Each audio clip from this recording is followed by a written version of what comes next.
Pernah nggak sih kalian bertanya-tanya bagaimana proses dari perencanaan wilayah? Jadi, dalam melakukan perencanaan, pada umumnya dibagi menjadi dua, yaitu top-down dan bottom-up. Menurut Sutomo, perencanaan top-down adalah model perencanaan yang bersifat teknokratik, di mana biasanya pengambilan keputusan semua dilakukan oleh para pemangku kebijakan yang dibantu para ahli.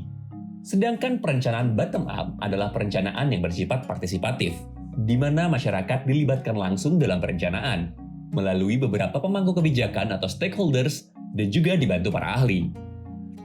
Nah, sebenarnya apa sih pendekatan bottom-up itu? Pendekatan ini merupakan salah satu jenis pendekatan dari proses perencanaan yang melibatkan masyarakat, baik secara langsung maupun tidak langsung. Mulai dari melakukan analisis masalah, memikirkan bagaimana cara mengatasinya, mendapatkan rasa percaya diri untuk mengatasi masalah, mengambil keputusan sendiri tentang alternatif pemecahan dari masalah apa yang ingin mereka atasi. Salah satu perencanaan dengan pendekatan ini adalah perencanaan partisipatif. Menurut AB, tahapan dari perencanaan ini dibagi atas 6 bagian, yaitu penyelidikan, perumusan masalah, identifikasi daya dukung, perumusan tujuan, perumusan rencana tindakan, dan penyusunan anggaran. Tahap penyelidikan. Tahap ini berguna untuk mengetahui, menggali, dan mengumpulkan persoalan yang ada di masyarakat. Kemudian perumusan masalah. Data dan informasi yang telah dikumpulkan, kemudian diolah dan dianalisis dengan penentuan prioritas dari masyarakat. Keterlibatan masyarakat dalam tahap ini sangat penting, agar perumusan masalah dapat sesuai dengan kondisi di masyarakat, sesuai dengan apa yang mereka rasakan dan yang menjadi kebutuhan di masyarakat. Kemudian, identifikasi daya dukung. Tahapan digunakan untuk menganalisis aspek-aspek yang diperlukan dalam proses perencanaan. Tujuannya agar rencana kerja yang disusun tidak bersifat asal-asalan, namun merupakan hasil perhitungan yang matang. Kemudian tahapan perumusan tujuan, yaitu penentuan kondisi konkret yang hendak dicapai oleh masyarakat, sehingga diperlukan sejumlah upaya untuk mencapainya. Kemudian adalah rumusan rencana tindakan. Di dalamnya memuat beberapa hal seperti apa yang hendak dicapai, kegiatan yang hendak dilakukan, pembagian tugas atau pembagian tanggung jawab, dan juga waktu kapan dilakukannya. Hal ini dilakukan agar tidak terjadi perbedaan pendapat di kemudian hari. Selanjutnya, ada penyusunan anggaran. Tahapan ini digunakan untuk menyusun alokasi anggaran atau sumber daya yang tersedia. Kasus yang akan kami bahas adalah perencanaan partisipatif di Desa Penjenggolan, Kecamatan Padureso, Kabupaten Kebumen, Jawa Tengah. Proses perencanaan di Desa Penjenggolan ini termasuk contoh perencanaan partisipatif yang berhasil.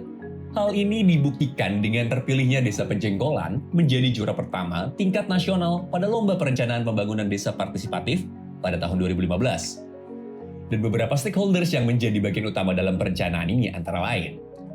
Pertama, masyarakat.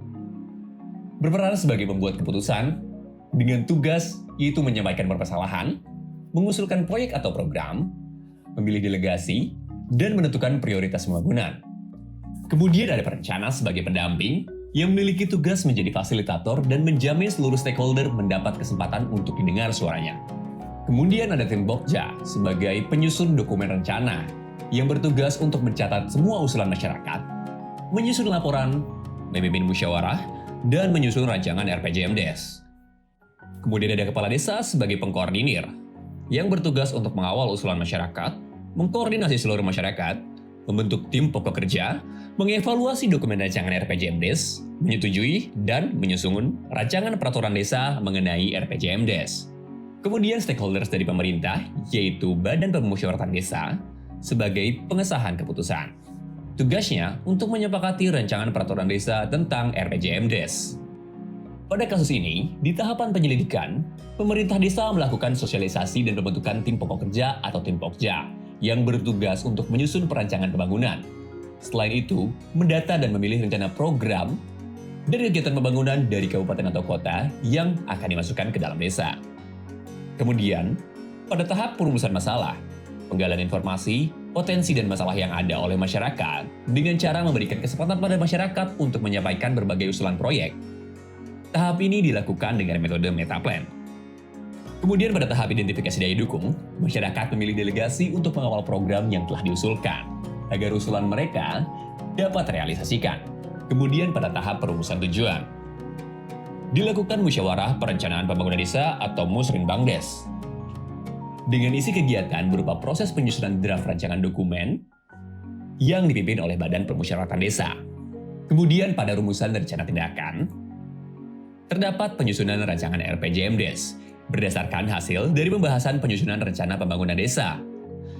Hasil dari musrenbang Des dituangkan dalam berita acara untuk ditetapkan menjadi peraturan desa tentang RPJMDes yang berlaku selama 6 tahun. Kepala desa menyusun rancangan peraturan desa tentang RPJMDes untuk disepakati bersama oleh BPD atau Badan Permusyawaratan Desa. Kemudian yang terakhir adalah menyusun pendapatan anggaran desa berdasarkan asumsi dengan cara menambahkan 10% anggaran dari tahun sebelumnya. Hal ini berdasarkan prioritas pembangunan di setiap tahunnya.